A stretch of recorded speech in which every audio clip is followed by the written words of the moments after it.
छ्याजालो good evening टाँसिडिले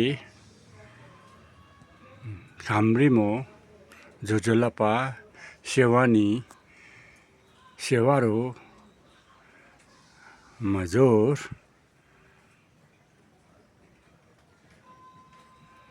नमस्कार शुभ सन्ध्या मेरा मित्रहरू। आज म मेरो मानसरोवर फ्लोरा एन्ड फाउना गार्डनको यो गार्डन डेकमा यो बेलुकीको पखमा बसेर भगवान बुद्धको प्रतिमाको अगाडि एउटा शान्त वातावरणमा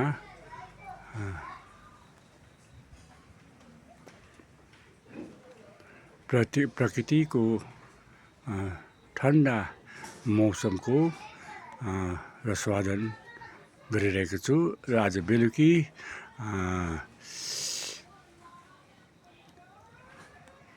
वर्षा भएको कारणले यसगरी कालिम्पोङ चन्द्रलोकमा शीतल भएको छ र मेरा गार्डनमा भएको पौधाहरूको निम्ति यो वर्षाको पानीले एउटा नयाँ प्राण प्रदान गरेको छ। र अस्ति 23 अप्रिल 2026 को निर्वाचन दिवसको दिन म बागडोग्राबाट छोरीलाई लिएर फर्किँदै गर्दा मोतीगढामा यो कमलको फुल मैले किनेर ल्याएको थिएँ। यो कमलको फुल हामीले हाम्रो गार्डनको सानो एउटा पोखरीमा पनि लगाएको छौँ। मेरो छोराले सन्दीपले लिएर आएको थियो, तर ठन्डा महिनाको कट्याङ्ग्रे ठन्डाले गर्दाखेरि यसको पातहरू सबै जलेर गएको कारणले त्यसको मुनिको क्रम्स त्यो गाँठा छ र सायद त्यहाँबाट फेरि नयाँ के अरे पौधा जर्मिनेट हुन्छ भनेर म आशान्वित छु। र यसगरी तपाईँले देख्नुहुनेछ मेरो गार्डन डेकमा यो मैले अस्ति माथि तिर्पाई गुम्बा ताकतिर गुम्बाबाट ल्याएको यो प्रेयर फ्ल्यागलाई मैले यस प्रकारले एउटा ताक बनाएर सजाएर राखेको छु। अनि यो मेरो भालु बाँस को ठुलो भालु बाँसमा मैले स्वयंले खोपेर बनाएको यो एउटा ल्याम्प स्ट्यान्ड हो। यसमा कुनै पनि मेटलको प्रयोग गरेको छैन, यो एकदम बाँसद्वारा निर्मित मैले आजभन्दा 10-15 वर्ष अगाडि बनाएर मैले गार्डन राखेको छु। र हालैमा मैले त्यो यो बजारको एउटा लप्चिनी बहिनीको फुलको दोकानबाट मैले यो प्लान्ट ल्याएको छु। र यो प्लान्ट्स यो अति नै सुन्दर छ। यो क्रिसमस क्याक्टस होइन, क्रिसमस क्याक्टस त जुन डिसेम्बरमा फुल्ने गर्छ, तर यो हो प्राय अप्रिलमा फुल्छ र जति यसको ग्रोथ हुँदै गर्छ यो फुल्दै जान्छ र अति सुन्दर देख्दैछ। यो मकैको जुत्ता हिजोअस्ति म श्रीमती र नाति हामी छलाङतुङ सिन्देबुङ लोवर छलाङतुङ बस्तीमा गएको बेलामा प्रीति लेप्चा बहिनी हुनुहुन्छ, उहाँको घरबाट प्रदान गरिएको मकैको जुत्ता हामीले यसरी राखेको छौँ। र यो आजभन्दा 40 वर्ष अगाडि जब सेल्फ हेल्प ग्रुप सुरु भएको थियो र हामीले कालिम्पोङ वान जिल्लाभरि नै सेल काउन्टर्सहरू बनाएको थियौँ र त्यो सेल काउन्टरको नाम हामीले माउन्ट सरोवर सेल काउन्टर राखेको थियौँ। यो त्यो गोरुबथानको एकजना काष्ठ कलाकारले यो माने बनाएर त्यो सेल काउन्टरमा बिक्री भएको थियो। तर यो 40-45 मेरो सरकारी जीवनबाट 14 वर्ष भयो अवकाश ग्रहण गरेको। तर यो सेल काउन्टरबाट यो माने बिक्री नभएको थियो र त्यसै उनीहरूले गोडाउनमा फालेर राखेको थियो र मैले कम मूल्यमा भए तापनि यो माने सेल्फ हेल्प ग्रुपको कमन सेल काउन्टरबाट कालिम्पोङ खण्ड 1को सेल काउन्टरबाट किनेर ल्याएको छु र यो हो मेरो ल्याम्प सेट। मैले मेरो बाजे सम्धी द्वारा बनाएको यो डोको मलाई उहाँले पठाइदिनु भएको थियो। यो डोकोलाई मैले डस्टबिनको निम्ति प्रयोग गर्छु भनेर मैले ल्याएको थिएँ। तर यो डस्टबिनलाई नबनाएर मैले ल्याम्प सेट बनाएको छु र मेरो डेकमा यसरी डोकोलाई उल्टा गरेर ल्याम्प सेट बनाएको छु र हेर्नुहोस् यो ल्याम्प सेटले यो डोको हो, साधारण डोको, बाँसको डोको। यसलाई मैले ल्याम्प सेट बनाएर राखेको छु र यसले यो ल्याम्प सेटले पनि अति सुन्दरता बढाएको म महसुस गर्छु। र तपाईँले देख्नुहुँदैछ यो एउटा ऱ्याग, ह्याङ्गिङ ऱ्याग बनाएको छु। यो साइफोन हामीले टोटल सेनिटेसन प्रोग्राम सम्पूर्ण स्वास्थ्य परियोजनामा हामीले डिआरसिएल दार्जिलिङद्वारा टिएलसीको प्रोग्राम हुँदाखेरि हामीले कृषक गाउँका बस्तीका उपभोक्ताहरूलाई एकदमै निम्न मूल्यमा हामीले शौचालय तयार गर्दैथ्यौँ र त्यो शौचालयमा प्रयोग हुने जुन साइफन थियो त्यो साइफनलाई मैले एउटा बोनसाई प्लेट बनाएर मैले बोनसाई ड्रेसोनिया प्लान्ट्सलाई लगाएको छु। यस्तै प्रकारले यो कञ्चिन्द्राको घाँस हो, यसलाई मोन्टेसेरा भन्दछ। यो मैले भगवान् बुद्धको स्ट्याचुमा लगाएको छु र तपाईँले देख्नुहुनेछ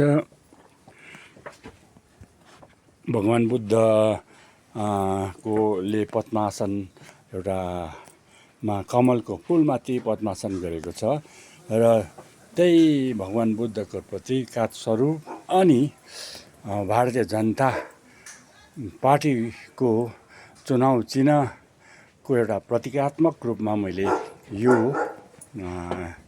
लोटसको एउटा प्लान्ट्स लगाएको छु र यो लोटस पनि कोपिला लागेको छ, यसलाई फुल्न तयार छ र 3वटा कोपिलाहरू यसमा लागेको छ र यसले पनि एउटा मेरो गार्डनको सुन्दरतामा चाँचसात लगाएको छ र यस प्रकारले यो बेलुकीको समयमा म मेरो गार्डनको दृश्य देखाइरहेको छु र अहिले पानी परेको कारणले गर्दा मेरो रुखको जुन पौधाहरूको पातहरूको मैलाहरू साफ भएर अति नै सुन्दर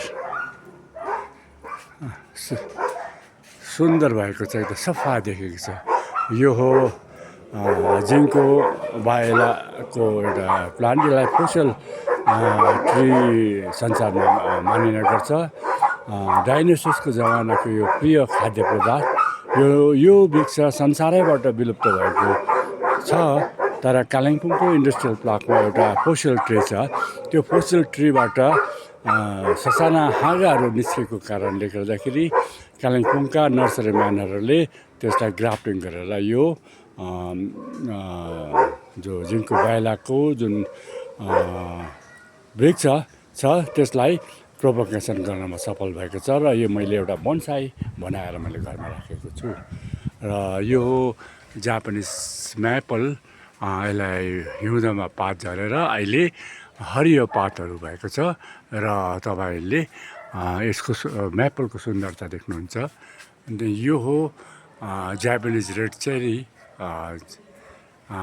जसको पात एकदमै रातो हुने गर्छ। अनि यो क्यानेडियन म्यापल हो।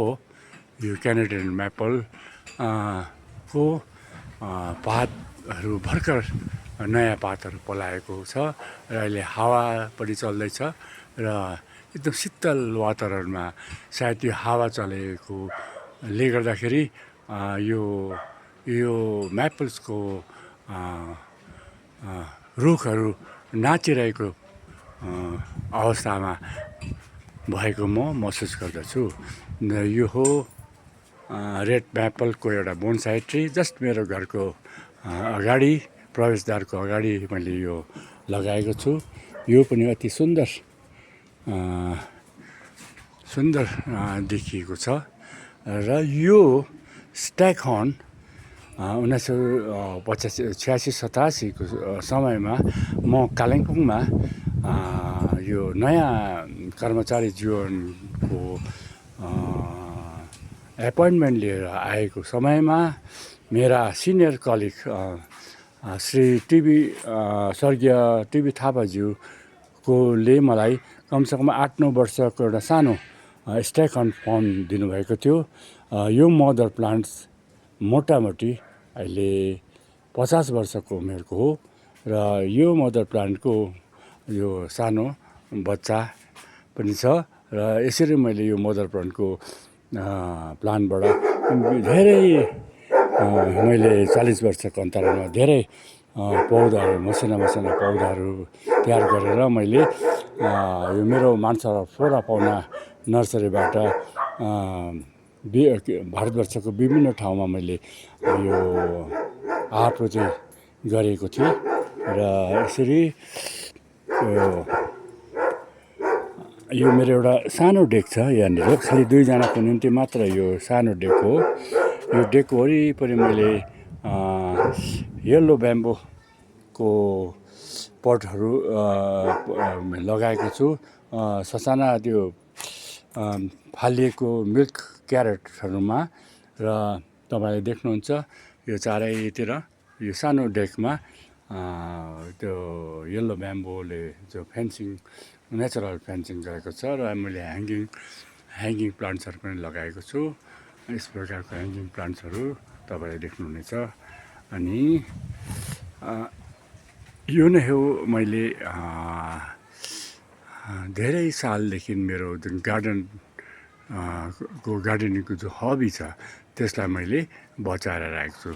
तर कालिम्पोङमा यो फ्लोरा एन्ड फाउनाको गार्डनलाई सजीव राख्नको निम्ति अति नै कठिन हामीले महसुस गर्नुपर्छ किनभने यहाँ पानीको सप्लाई छैन।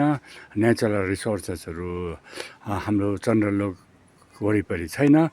ले गर्दाखेरि मैले आफ्नो पिकअप ट्रकमा प्राय महिनामा 20-25 ट्रक पानी तल कालिम्पोङ 6 माइल अनि बमबस्तीको इस्टमेन रोडबाट ल्याएर म आपूर्ति गर्दछु। र कालिम्पोङमा यदि यो जल जीवन मिसन को जुन धनराशि यो जिटिएको माध्यममा प्राप्त भएको थियो त्यसलाई सठिक सदुपयोग भएको दिन भए आज कालिम्पोङको वासीले पानीको समस्या झेल्न पर्दैन थियो।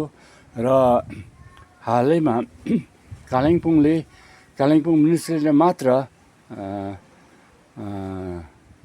250 करोडभन्दा ज्यादा यो अमृत 2 योजनामा जुन केन्द्रीय सरकारद्वारा आवन्टित धनराशि मलाई लाग्छ यसको सठिक सदुपयोग भएको छैन। नेताहरूले यो पानीको पैसा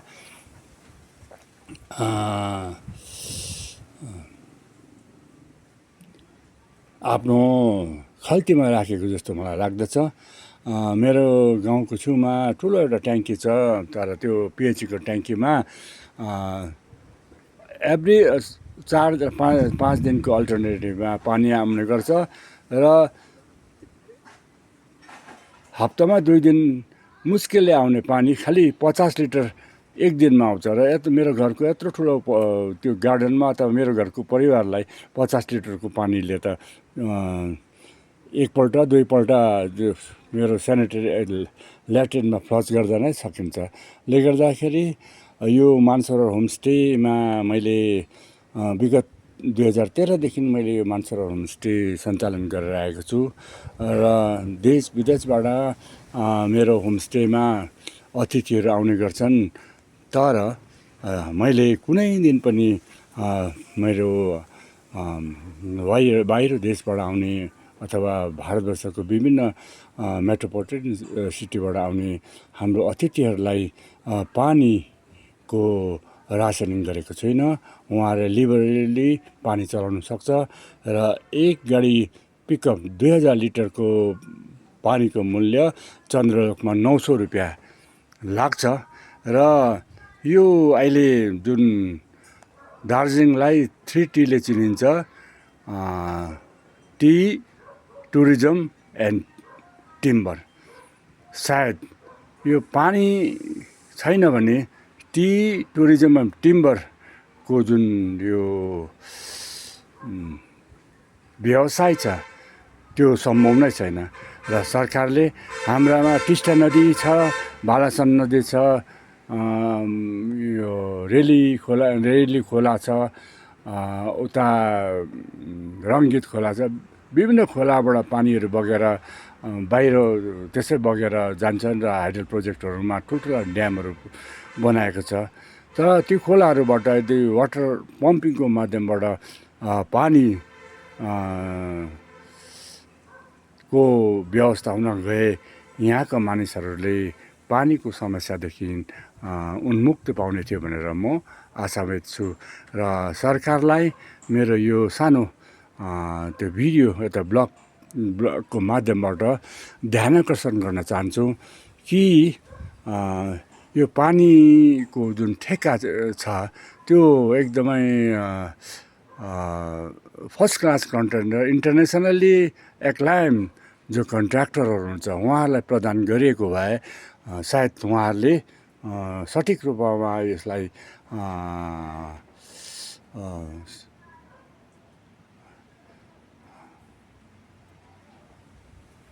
निर्माण गरेर अथवा सञ्चालन गरेर पानीको आपूर्ति गर्नेछ। मलाई लाग्छ हामीले टिस्टाको बिचहरूमा ठुल्ठुला कम्पनी, ग्यामोन कम्पनीहरू, ठुल्ठुला इन्टरनेसनल कम्पनीहरूले जुन बाटोहरू हाइवेहरू बनाउँछ त्यो हाइवेको क्वालिटी नै अलग्गै हुन्छ। यहाँ यो झोले कन्ट्र्याक्टरहरूलाई यो यहाँको नेताहरूले जो कन्ट्र्याक्ट दिन्छन् र उनीहरूले त खालि पैसा मात्र देख्छन्। उनीहरूले त घर गाडी बुढी मात्र थुपार्नलाई तयार गर्छन् र यो व्यवस्थाले हामीले अवश्य नै परिवर्तन गर्नुपर्छ भनेर चाहिँ म सबै हाम्रा गाउँका अनि सहरका साथीहरूलाई म अनुरोध गर्दछु। धन्यवाद।